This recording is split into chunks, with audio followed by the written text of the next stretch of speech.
Dragon Ball Sparking Zero is officially past 3 weeks from its early release of October 7th, and the game has been really fun, a Dragon Ball fan's paradise.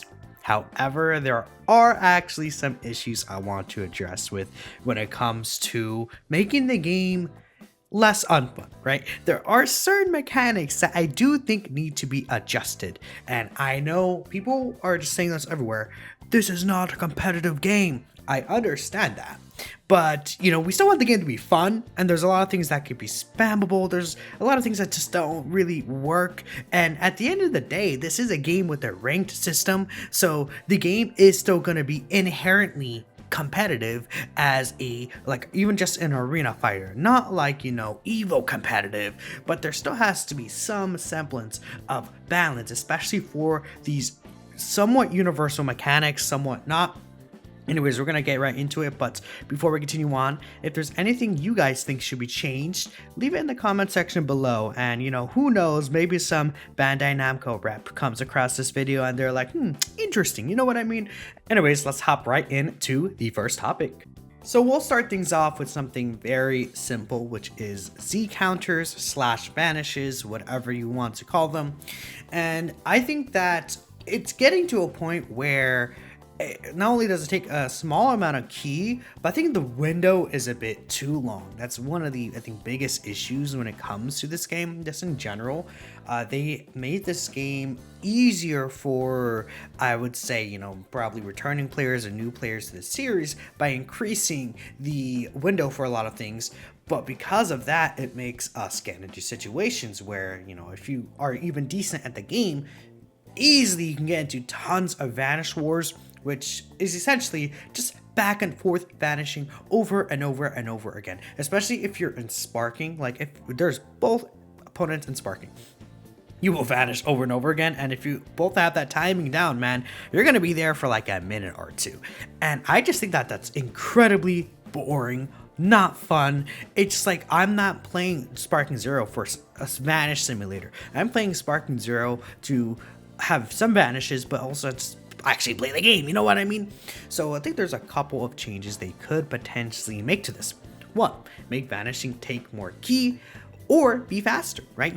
Because of that, if vanishes are taking more key, it's gonna be less vanishes you could do, or again, if it's faster with again the tighter window, it's gonna be a lot less common to go back and forth vanishing over and over and over again.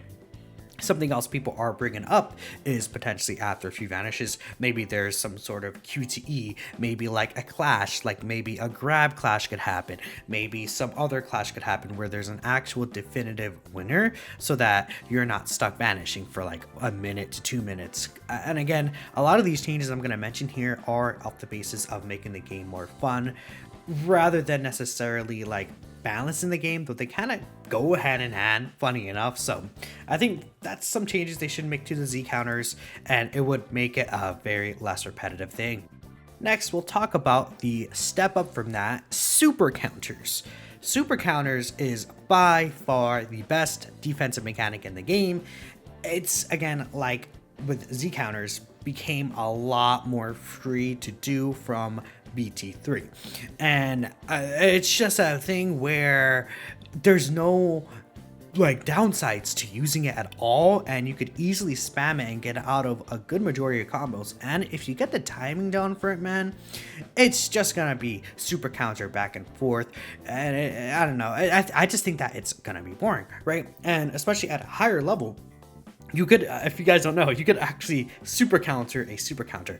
Just like how there's Vanish Wars, I think in the near future even, we could see these top tier, quote unquote, competitive, quote unquote, gameplay of people just super countering each other. And it's like, okay, who's gonna slip up first? And I don't know, I don't want to be sitting there like for a minute watching just people super counter each other back and forth. It would be cool for like the first or second time, but after that, it's like, So they should give a stricter window to it. First off, I think that's going to be important. But second off, I also would say that they should add a cooldown to it so that you can't spam it, right? If there's a stricter window and a cooldown on top of it, it means that you have to really make sure that not only you're just not leaving yourself open as much, But on top of that, it's going to make sure that you can't just spam it and get out of every single bad situation every single time.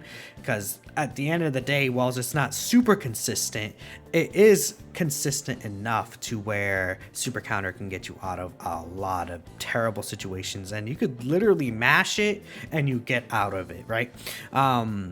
Maybe what they could do is, since it'll be stricter with the cooldown, they could make the actual hit that you knock the person back with unvanishable, right? I don't think that would be that big of a deal, because then all it does is just reset things back to neutral, and you successfully landed a super counter. It should just, again, reset things back to normal, so you're just not getting hit. It shouldn't necessarily give you a major advantage.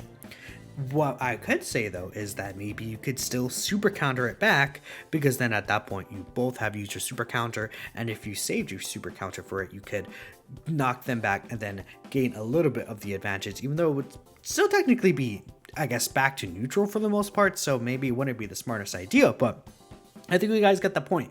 Super counter is just a little too free in my opinion, and I know a lot of you are going to be like, this timing is actually really strict. Not like when you get to a higher, like more played level and like ranked and stuff like that, you'll see it's actually quite common to run into in ranked. So now this next point I want to talk about isn't that it's overpowered, it's that it's underpowered, and that's revenge counter.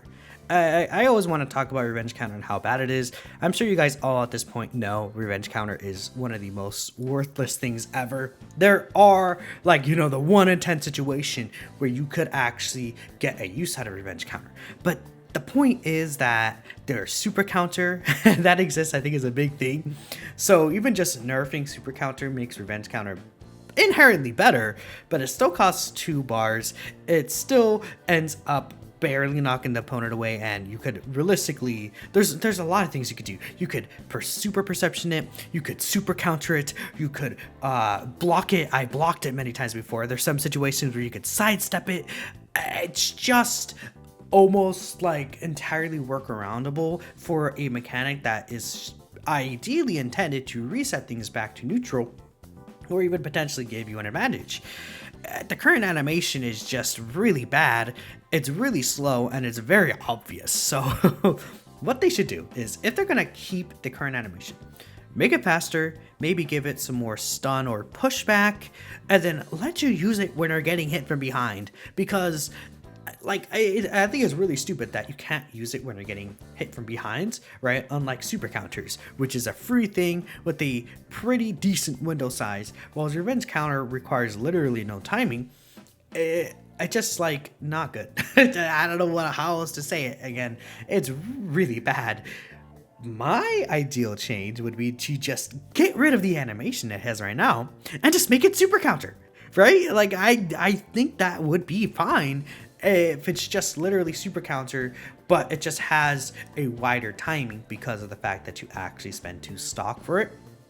That would be awesome, right? So it's like you have the free super counter that costs nothing with the tighter window, or you have these 2 stock super counter / revenge counter that is just the same thing but wider. It resets things actually back to neutral. It actually knocks the opponent back, and it actually does something. Right? That's what I think they should do personally. But hey, if they want to really keep the same animation to make it like its own thing, quote unquote, then they really need to make it faster with pushback. Like, it's just slow and bad right now. I don't know. I just wanted to bring it up because for a defensive mechanic, it is like one of the worst defensive mechanics like of all time. It's bad. Next, we won't talk about this too much. I know a lot of people have issues with it, but Afterimage, the 3 stock Afterimage that you could vanish basically infinitely during a small window of time, I actually don't think it's that bad. There are some ways to work around it with like key blast spam and stuff like that, which we'll kind of talk about a little bit later. But it's really that hype DP characters have it. I would say, you know, like someone like Super Vegeta shouldn't have that, and they should just have the 2 stock cost Afterimage, which is only 1 vanish. You know, and I think it would be okay, right, if they just remove it from those characters. But I actually doubt that they're gonna likely make an actual change to the moves that the characters have, potentially. I guess we know they're gonna change Yajirobe, so who knows, right? At least Yajirobe's stats, it seems like they're gonna change that up. Now, with Afterimage, they could make it so that it's only 3 vanishes. I believe that's how it was in BG3. Don't quote me. Let me know if I'm wrong on that. I'm pretty sure that's how it is. Either way, I think it's just a little too strong. I don't think it's mega bad because characters like Videl, characters like Roshi, Teen Goku that have it, they're not going to have the greatest stats ever. They may not even have the greatest moveset ever. So I think those characters having it to make up for the advantage of facing off against like a Super Saiyan 4 Gogeta, you know what? Sure. I think that's fine. But what they could do is they could add this next section, which is key sickness. I think that key sickness should actually make a comeback, and that goes hand in hand with sparking mode as well. But something like this 3-cost stock Afterimage, I don't think key sickness would be the worst thing. It just means you have to like de-transform if you are someone like Super Vegito, or you just have to go ahead and switch out your character. I actually don't think that's that big of a deal. And hey, you know, adding negatives to the game from actually using certain moves would be good, because right now there's pretty much almost no negatives for most of the things you actually can use in this game, unless you whiff a melee super, or if you get grabbed with perception or something like that, or hit with an ultimate, right? But speaking of sparking mode, and one thing's off here, I think sparking mode is definitely the most powerful thing in the game, 100%.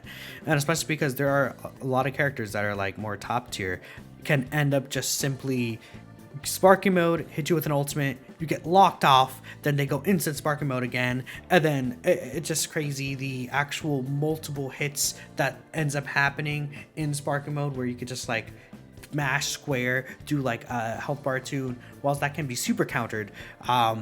Again, I'm not gonna say it's a mega consistent thing with super counter, whilst I do think the window should be stricter, but all you could do in a lot of those situations is super counter, and if you can't get the timing down, then you're kinda, you know, it's not really that great. So if there was key sickness, it could lead things to being less spammable.